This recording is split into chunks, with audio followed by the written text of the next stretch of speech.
Assalamualaikum warahmatullahi wabarakatuh. Menurut berbagai kitab suci, sampai kini masyarakat dunia masih beranggapan beliau ditempatkan di wilayah Arab, Timur Tengah. Keyakinan ini bukan tanpa dasar, menimbang berbagai agama telah lahir di daratan ini. Dibuktikan banyak peninggalan yang ada di sana, sampai sekarang bisa kita saksikan. Apakah memang benar Nabi Adam hidup dan berkembang pada wilayah Timur Tengah? Sebagai manusia yang memiliki akal dan penalaran yang logis, sepertinya Nabi Adam akan sulit hidup di daratan tandus, gersang, mengingat beliau masihlah makhluk yang dikasihi Tuhan. Rasa sayang Sang Pencipta, logisnya menempatkan dirinya di wilayah setengah surga, daerah banyak berbagai tumbuhan dan buah serta air yang mengalir. Penalaran manusia tentang makhluk pertama di bumi terpatri kuat berada di Timur Tengah. Mulai diragukan ketika melihat kondisi dulu dan kini Timur Tengah bukanlah daerah yang memiliki berbagai jenis tumbuhan, buah-buahan, serta banyak air yang mengalir. Penemuan fosil manusia purba tertua di dunia menjadi bukti tak terbantahkan daerah asal Nabi pertama tinggal. Ternyata terdapat di wilayah yang banyak ditumbuhi berbagai jenis tanaman, banyak buah dan banyak air mengalir. Bisa dikatakan wilayah ini adalah setengah surga.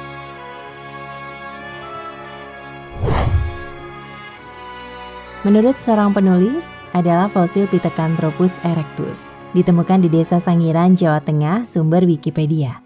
Didaulat sebagai fosil manusia tertua di dunia.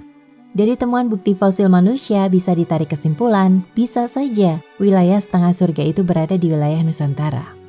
Membuat perahu pertama kali dibuat oleh manusia, tentunya terbuat dari kayu.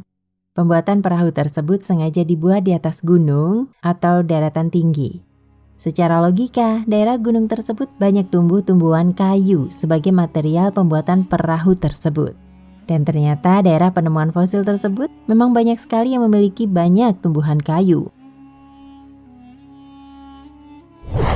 Semenjak Nabi Nuh, daerah ini sangat rawan bencana. Air bah begitu besar hingga menutupi daratan. Bencana besar di wilayah leluhur manusia menimbulkan eksodus besar-besaran.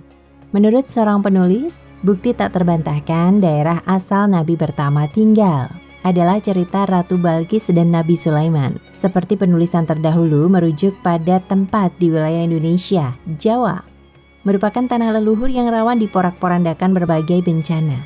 Anehnya dari bukti-bukti yang ada, mereka masih saja meyakini wilayah Timur Tengah sebagai tempat kejadian tentang negeri Saba.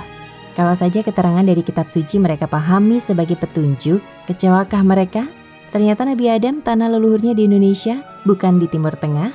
Ada seorang penulis artikel yang mengatakan, jika berita yang menyebutkan adanya Nabi yang pernah menginjak tanah Indonesia masih simpang siur, namun tidak dengan berita tentang adanya sahabat-sahabat terdekat Nabi Muhammad SAW yang sempat berdakwah di Indonesia.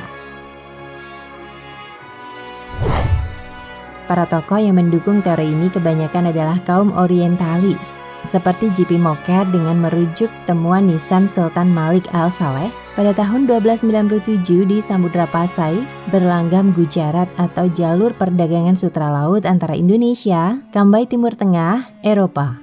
Teori ini juga diperkuat sejarawan Wyntes, serta Pitch Napel yang berpendapat mazhab Syafi'i yang mayoritas dianut umat Islam di Nusantara terlebih dahulu menetap di Gujarat, atau teori Mockett yang kemudian dikembangkan Snoecker Grange, seorang orientalis berkebangsaan Belanda yang lama tinggal di Hindia Belanda, menyebutkan Islam hadir di Nusantara ini terlebih berkembang di Deccan, sebuah kota pelabuhan di anak benua India, dan para pedagang Gujarat yang membawa ajaran Islam itu ke Sunda Besar dan Sunda Kecil.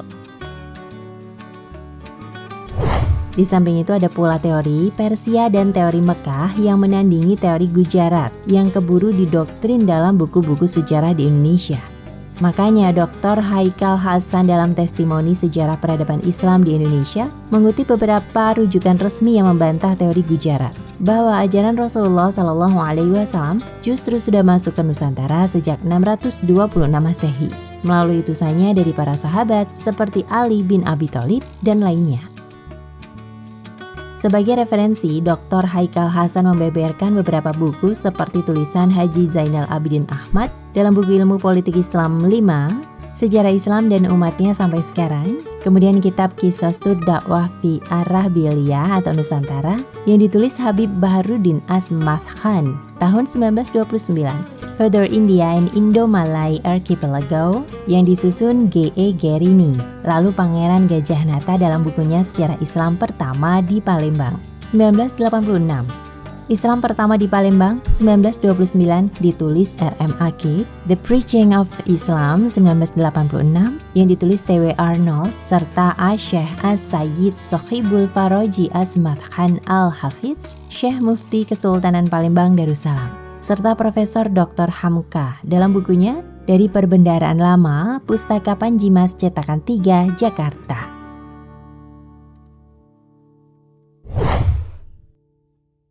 Menurut Dr. Haikal Hasan, tidak ada dalam buku sejarah yang mencatat bahwa sahabat Rasulullah Shallallahu Alaihi Wasallam yang terutama seperti Ali bin Abi Thalib pernah berkunjung ke Jepara, Jawa Tengah, Indonesia.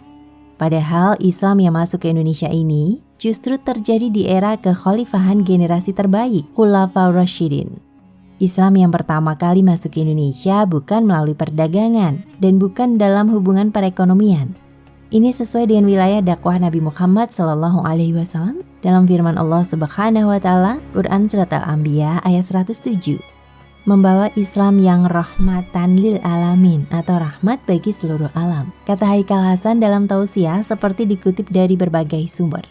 Dari referensi yang ada, Haikal Hasan mengungkapkan bahwa Ali bin Abi Thalib pernah datang dan berdakwah di Garut, Cirebon di Jawa Barat, Tanah Sunda pada tahun 625 Masehi. Kemudian setahun kemudian disusul Ja'far bin Abi Thalib memilih berdakwah ke Jepara yang menjadi pusat kerajaan Kalingga di Jawa Tengah pada tahun 626 Masehi.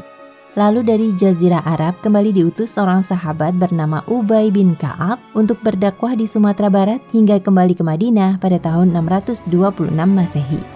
Begitu pula sahabat Rasulullah Shallallahu Alaihi Wasallam lainnya seperti Abdullah bin Mas'ud berdakwah di Aceh Darussalam dan kembali ke Madinah pada tahun 626 Masehi.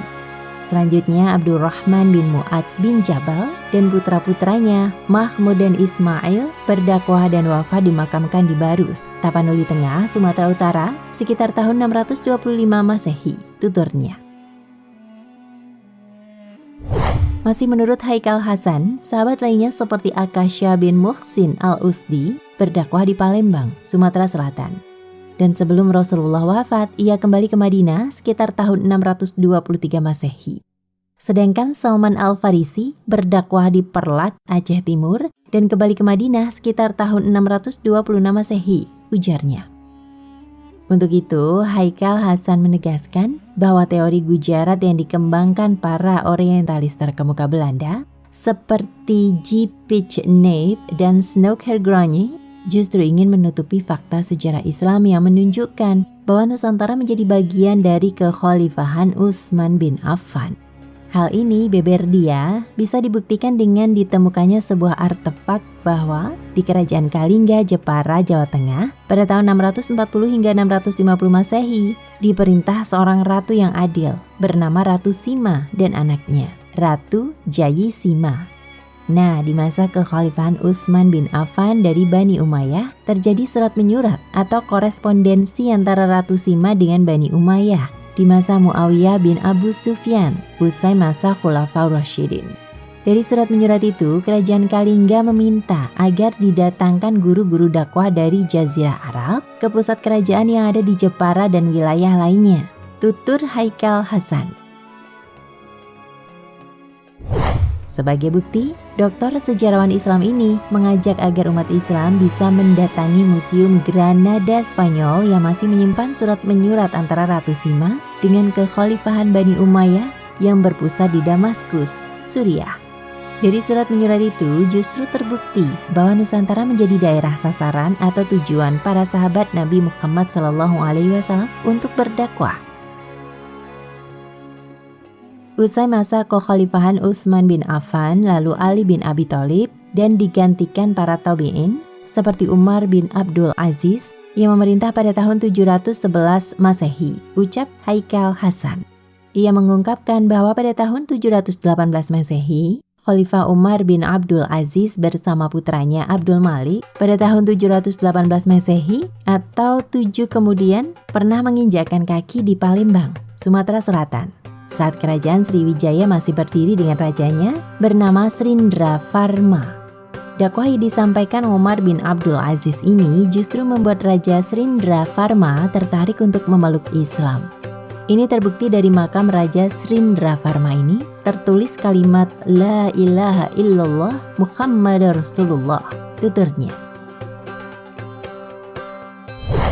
Bahkan menurut Haikal lagi, dalam korespondensi antara Raja Srindravarma dengan Khalifah Umar bin Abdul Aziz juga meminta agar didatangkan para guru agama untuk berdakwah di wilayah kekuasaan kerajaan Sriwijaya. Surat-surat ini disimpan di Museum Oxford, Inggris, katanya.